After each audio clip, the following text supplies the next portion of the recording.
Assalamualaikum warahmatullahi wabarakatuh. Perkenalkan, nama saya Rika Merliana Sari, NIM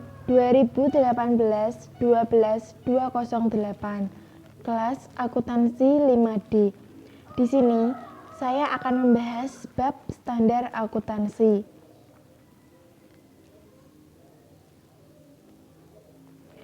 Yang pertama, prinsip akuntansi berterima umum. Dalam praktik bisnis, sering dijumpai bahwa laporan keuangan harus disusun dan disajikan sesuai dengan prinsip akuntansi berterima umum atau Generally Accepted Accounting Principle atau sering disingkat dengan GAAP. Prinsip tersebut pada dasarnya akan menentukan kualitas informasi yang disajikan dalam laporan keuangan. GAAP dapat didefinisikan sebagai sekumpulan konsep, standar, prosedur, metode, konvensi, kebiasaan, dan praktik yang dipilih dan dianggap dapat diterima secara umum sehingga dapat dijadikan pedoman umum dalam menyusun, menyajikan, dan menginterpretasikan laporan keuangan dalam lingkungan tertentu. Prinsip-prinsip tersebut merupakan suatu pedoman bagi profesi akuntansi dalam memilih teknik akuntansi dan menyajikan laporan keuangan yang sedemikian rupa sehingga dipandang sebagai praktik akuntansi yang baik. Yang selanjutnya tentang standar akuntansi. Standar akuntansi memiliki pengertian, yaitu aturan dan pedoman umum dalam penyusunan laporan keuangan yang resmi dikeluarkan oleh badan yang berwenang dan diterapkan di lingkungan tertentu. Standar akuntansi biasanya terdiri dari 3 bagian. Yang pertama, tentang deskripsi masalah yang terjadi. Yang kedua, diskusi logis atau kemungkinan menghasilkan teori mendasar. Yang ketiga, dalam kaitannya dengan keputusan diajukan suatu solusi.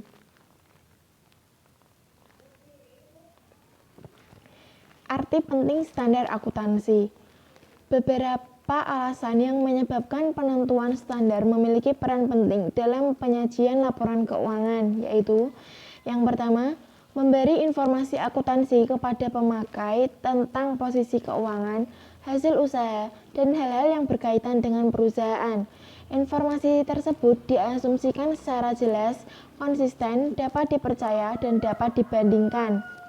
Yang kedua, memberi aturan dan pedoman bagi akuntan publik untuk melaksanakan kegiatan audit dan menguji validitas laporan keuangan.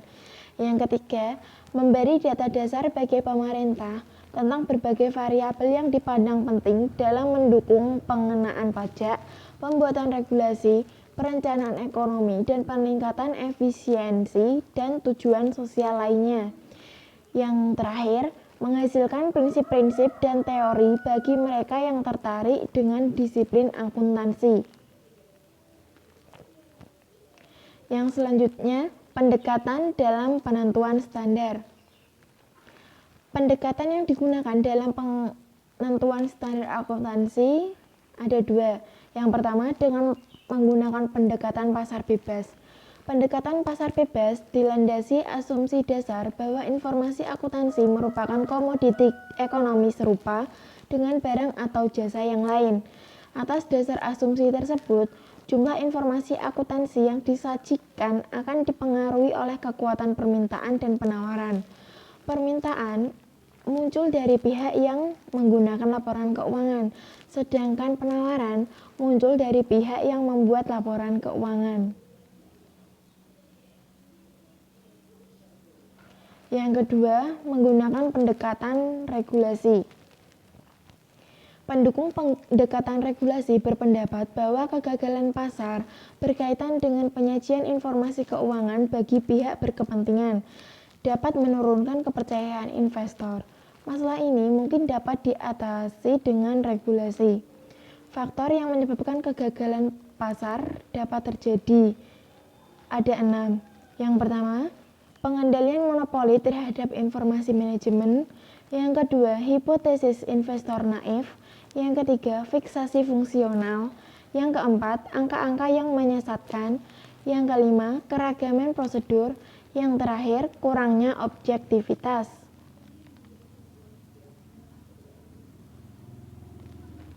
Yang selanjutnya yaitu tentang teori regulasi. Bentuk teori regulasi.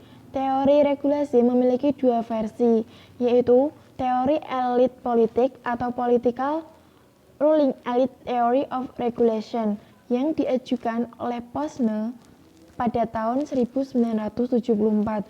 Yang kedua yaitu teori ekonomi regulasi atau The Economic Theory of Regulation yang diajukan oleh Feldman tahun 1976.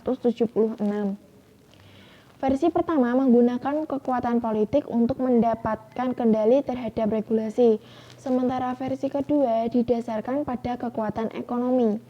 Meskipun teori regulasi tersebut masih dalam tahap pengembangan, tetapi sudah banyak isu yang muncul mengenai teori tersebut. Pemecahan isu tersebut akan memberikan kontribusi yang besar dalam pengembangan teori regulasi. Siapa yang harus mengatur teori regulasi tersebut? Ada beberapa pendapat tentang siapa yang mengatur standar akuntansi. Dapat dilihat argumen yang mendukung regulasi sektor swasta. Yang pertama, regulasi sektor swasta berkaitan erat dengan profesi akuntansi. Yang kedua, suatu badan yang dibentuk oleh sektor swasta memiliki prestis atau kebanggaan tersendiri dan dapat diterima oleh masyarakat bisnis. Yang ketiga, oleh karena badan pemerintah beranggotakan birokrat, ada kecenderungan efektivitas persyaratan pengungkapan tambahan menjadi tidak sensitif. Yang keempat, ada kecenderungan bahwa pihak pemerintah yang terlibat dalam badan tersebut bertindak untuk melindungi kepentingan publik atau tindakan yang dapat merugikan profesi akuntansi. Yang kelima, proses legislatif dan otoritas pemerintah mudah dipengaruhi oleh lobby dan tekanan politik dari pihak tertentu. Yang terakhir, standar yang dihasilkan pemerintah kemungkinan saling tumpang tindih dan dapat mengakibatkan judgement yang beragam dari para pemakainya. Yang selanjutnya ada argumen yang mendukung regulasi sektor publik. Yang pertama, ada badan regulasi sektor publik memiliki legitimasi dan kekuatan yang lebih kuat dalam hal pemaksaan standar. Yang kedua, badan pemerintah cenderung susah untuk dipengaruhi oleh manajemen perusahaan dan kantor akuntan publik besar, sehingga dapat bekerja menghasilkan pengungkapan yang lebih baik bagi konsumen. Yang ketiga, badan pemerintah dapat menjadi katalisator bagi perubahan. Yang keempat, regulasi sektor publik muncul karena adanya motivasi untuk melindungi kepentingan publik.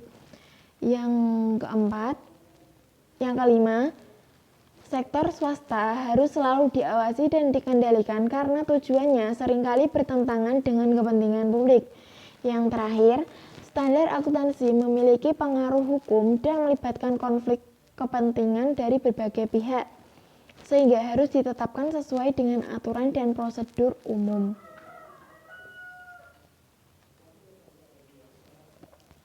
Yang selanjutnya, overload standar akuntansi. Kondisi yang mencerminkan adanya overload antara lain, terlalu banyak standar, standar yang terlalu rinci, tidak ada standar yang berjenjang sehingga pilihan sulit dilakukan. Yang selanjutnya, standar akuntansi bertujuan umum gagal membedakan kebutuhan penyusun, pemakai, dan akuntan publik. Selanjutnya, standar akuntansi berterima umum gagal membedakan antara yang pertama, entitas publik dan non-publik. Yang kedua, laporan keuangan tahunan dan interim. Yang ketiga, perusahaan besar dan perusahaan kecil. Yang terakhir, laporan keuangan auditan dan non-auditan. Yang selanjutnya, pengungkapan yang berlebihan, pengukuran yang rumit, atau bisa jadi keduanya. Faktor yang menyebabkan timbulnya overload standar akuntansi yaitu yang pertama, munculnya berbagai pertanyaan tentang apa yang harus diungkapkan dan yang tidak perlu diungkapkan. akuntan mulai mengeluarkan begitu banyak standar yang cenderung mengabaikan pertimbangan dan mengurangi permasalahan yang melibatkan prinsip akuntansi. Yang kedua, alasan untuk melindungi kepentingan publik dan membantu investor menghasilkan berbagai regulasi dan pengungkapan profesional dan pemerintahan. Yang terakhir, keinginan untuk memuaskan kebutuhan berbagai pemakai yang memerlukan standar yang lebih rinci.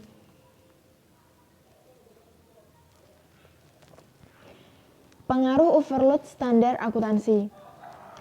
Standar akuntansi yang begitu banyak, sempit, dan rigid dapat mempengaruhi pekerjaan yang dilakukan akuntan. Nilai informasi keuangan bagi pemakai dan keputusan bisnis yang dibuat oleh manajemen. Akuntansi mungkin kehilangan pandangan tentang pekerjaan real mereka karena data yang begitu banyak diperlukan untuk menyesuaikan dengan standar akuntansi yang ada. Kegagalan audit mungkin disebabkan di mana kondisi akuntan kehilangan fokus audit dan melupakan prosedur audit yang baku. Kondisi ini menyebabkan ketidakpuasan klien perusahaan-perusahaan kecil yang terbebani dengan standar tersebut. Akibatnya, kemungkinan terjadi erosi etika profesi, hilangnya kepercayaan publik, dan ketidakcocokan dalam profesi akuntansi. Dari sini, pemakai mungkin juga bingung menghadapi jumlah dan kompleksitas catatan yang diperlukan untuk menjelaskan persyaratan seperti yang dikehendaki oleh standar yang berlaku.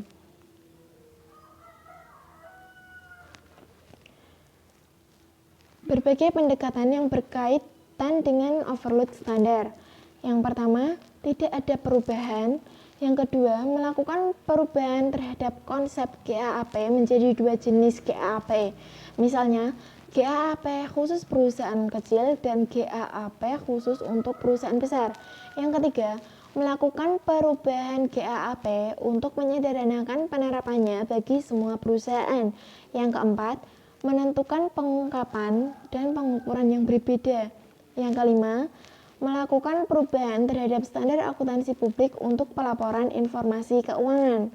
Yang terakhir, memberi alternatif bagi GAAP sebagai basis pilihan dalam penyajian laporan keuangan. Dari berbagai alternatif tersebut, komite menyarankan pemecahan overload standar dengan menggunakan pendekatan yang keempat atau keenam. Artinya, aspek pengungkapan dan pengukuran diserahkan ke penyaji laporan keuangan sesuai dengan judgement yang masing-masing pihak berdasarkan kondisi perusahaan. Sekian yang dapat saya sampaikan tentang standar akuntansi. Mohon maaf apabila ada kata-kata atau materi yang kurang jelas. Terima kasih untuk waktunya. Wassalamualaikum warahmatullahi wabarakatuh.